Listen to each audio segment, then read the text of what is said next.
Friend, स्वागत है आपका ग्रोइंग टेक क्लासेस में। और आज के इस वीडियो में हम जानेंगे कैथोड रे ट्यूब के बारे में।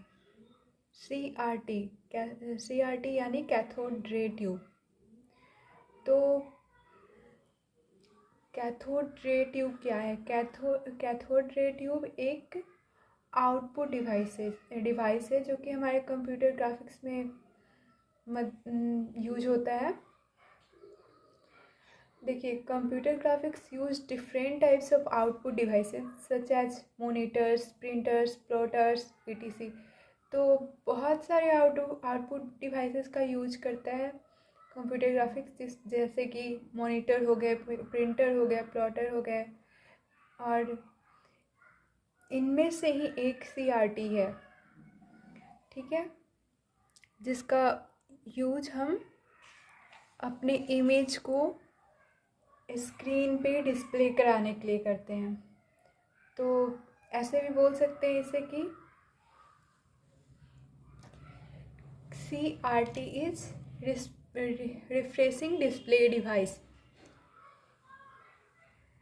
क्या है CRT?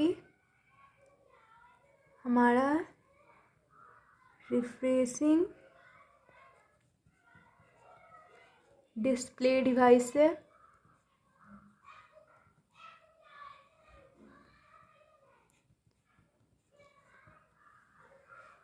ठीक है दोस्तों, तो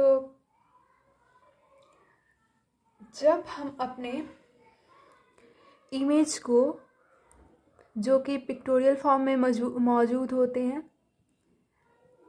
ये पिक्चर इंफॉर्मेशन हुआ इसका, जब हम अपने इमेज को किसी डिस्प्ले में, किसी स्क्रीन में दिखाना चाहते हैं, डिस्प्ले कराना चाहते हैं, तो उसके लिए हमें किन किन प्रोसेस से होके गुजरना पड़ता है, वही प्रोसेस हम CRT में देखेंगे। ये हमारा डिस्प्ले डिवाइस है, डिस्प्ले डिवाइस, और ये डिस्प्ले डिवाइस को बीच में डिस्प्ले कंट्रोलर कंट्रोल करता है।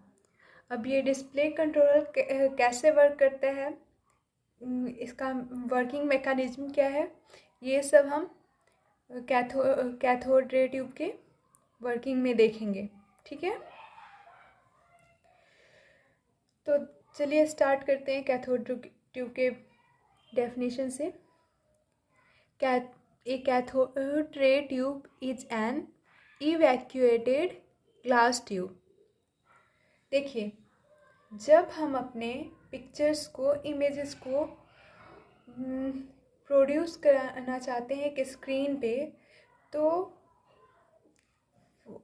वो पिक्चर्स इलेक्ट्रॉन के माध्यम से हमारे स्क्रीन पे प्रोड्यूस होते हैं।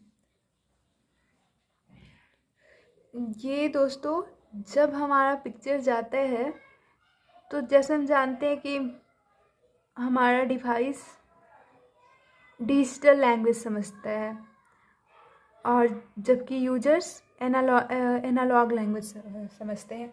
तो इनके बीच एक डिजिटल टू एनालॉग कन्वर्टर काम करता है, ठीक है। हमारा जो भी डाटा, इमेज, पिक्चर्स जो भी स्टोर है, वो जब डिस्प्ले डिवाइस पे आते हैं तो वो डिजिटल से एनालॉग में कन्वर्ट होके आते हैं, ताकि वो जनरल यूजर्स को समझ में आ सके। और जबकि हमारा कंप्यूटर क्या समझता है, ओनली डिजिटल लैंग्वेज समझता है। तो चलिए देखते हैं इसका वर्किंग मैकेनिज्म।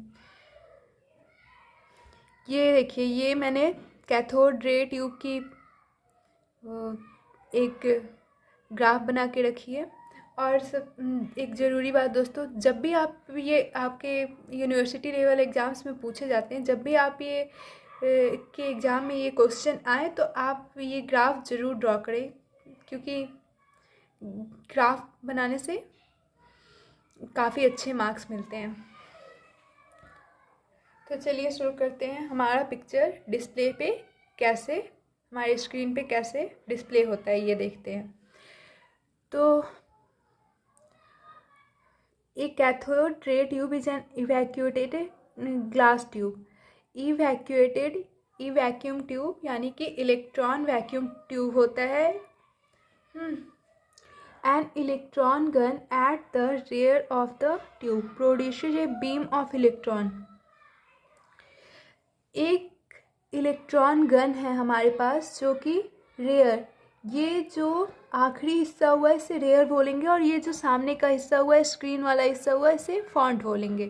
तो ये इलेक्ट्रॉन गन जहाँ की हमारे पिक्चर्स स्टोर्स हैं, पिक्चर इंफॉर्मेशन स्टोर हैं, तो ये इलेक्ट्रॉन गन प्रोड्यूस करता है इलेक्ट्रॉन बीम। तो चलिए देखते हैं कैसे इलेक्ट्रॉन बीम प्रोड्यूस होता है। तो सबसे पहले हमें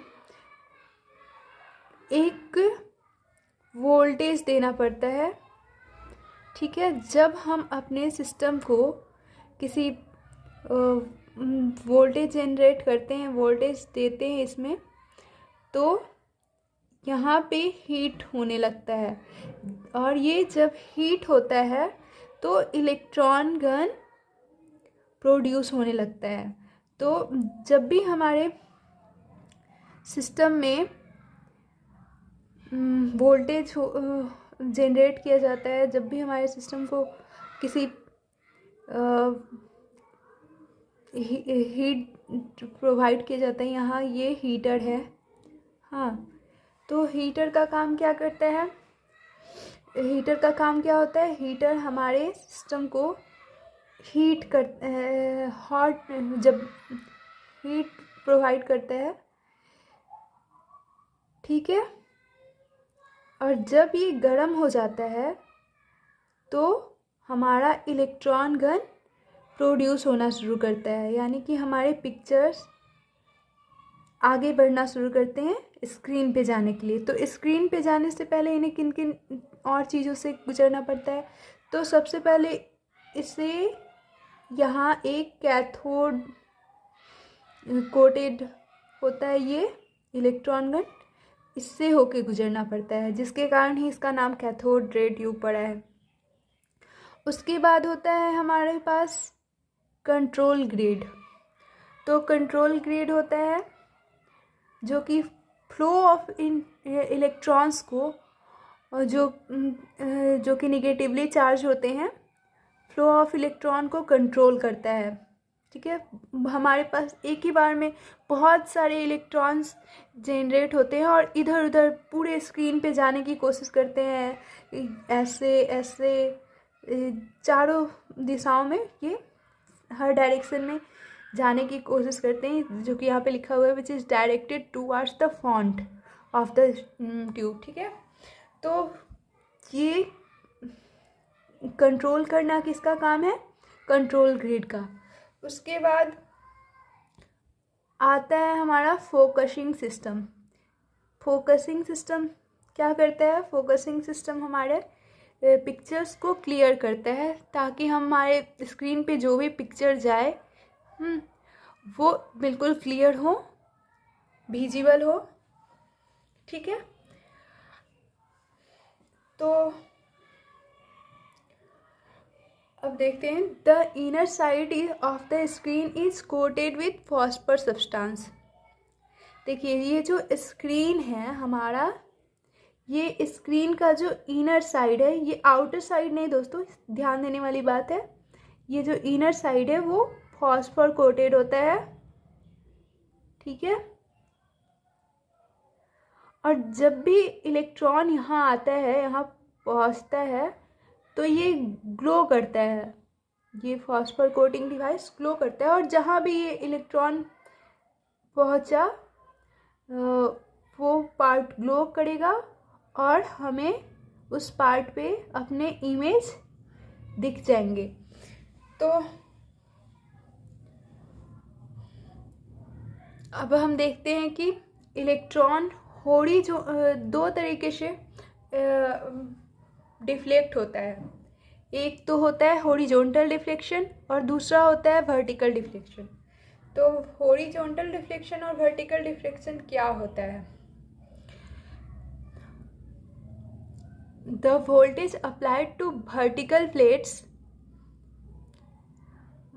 जैसे ये हमारा इलेक्ट्रॉन आ रहा है और ये जब वर्टिकल प्लेट्स पे अप्लाइड होगा तो हमारा जो इमेज है ये अप से डाउन दिखेगा, यानी कि ऐसे ऊपर से नीचे वर्टिकल हमारा इमेज डिस्प्ले होगा। और जब हमारा वोल्टेज हॉरिजॉन्टल होगा, जैसे आप इमेज में देख सकते हैं ये यहाँ से यहाँ जा रहा है, तो ऐसे समय में हम हॉरिजॉन्टल ऐसे जब हॉरिजॉन्टली हमारा वोल्टेज होके गुजरता है, डिफ्लेक्ट होके जाता है, तो हम ऐसे डिफ्लेक्शन को बोलते हैं हॉरिजॉन्टल डिफ्लेक्शन। और जब वर्टिकल होके जाता है ये अप टू डाउन, तो हम ऐसे सिचुएशन के डिफ्लेक्शन को बोलते हैं वर्टिकल डिफ्लेक्शन। ठीक है, तो अब हम जानते हैं कि दो तरह के टेक्निक्स होते हैं हमारी इमेज को CRT स्क्रीन पे प्रोड्यूस कराने के। पहला तो होता है वेक्टर स्कैन और दूसरा होता है रास्टर स्कैन। वेक्टर स्कैन को हम रैंडम स्कैन भी बोलते हैं। ठीक है, तो ये आपको समझ में आया होगा दोस्तों कि कैथोड रे ट्यूब का मेन काम क्या है। कैथोड रे ट्यूब का काम है जब भी हम अपने इंफॉर्मेशन को, जो कि पिक्चर के फॉर्म में होते हैं, वो उनको डिस्प्ले डिवाइस में अपने स्क्रीन पे डिस्प्ले कराना चाहते हैं, तो उन्हें कुछ डिस्प्ले कंट्रोलर से होके गुजरना पड़ता है। और ये डिस्प्ले कंट्रोलर कैसे अपने पिक्चर्स को स्क्रीन पे पास करते हैं, कैसे अपने स्क्रीन पे डिस्प्ले कराते हैं, ये सब काम कैथोड रे ट्यूब का होता है।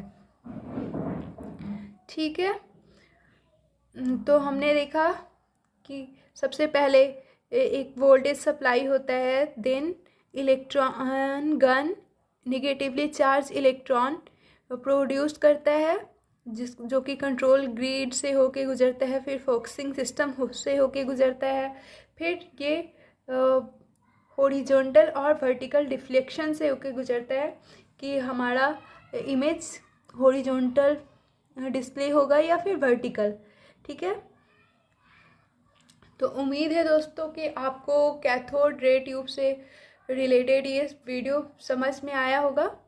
और अगर आपको ये वीडियो पसंद आया हो तो please like share and subscribe ज़रूर करें। Thanks for watching this video.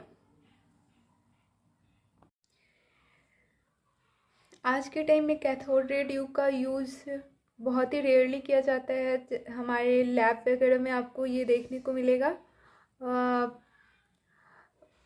और कैथोड रे ट्यूब के जो टेक्निक्स होते हैं, हमारी इमेज प्रोड्यूस कराने के CRT स्क्रीन पे वेक्टर स्कैन और रास्टर स्कैन, इससे रिलेटेड वीडियो मैं आगे बना दूंगी।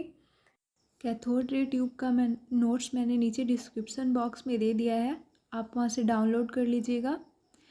और दोस्तों, मैं कंप्यूटर ग्राफिक्स और एनिमेशन से रिलेटेड वीडियो का भी लिंक नीचे दे रही हूँ, वहाँ जाके आप ज़रूर देख लें, जो कि आपके लिए बहुत ज़्यादा हेल्पफुल होने वाला है। अगर आपको ये वीडियो पसंद आया है तो लाइक शेयर एंड सब्सक्राइब ज़रूर करें और please like video. Thanks for watching this video.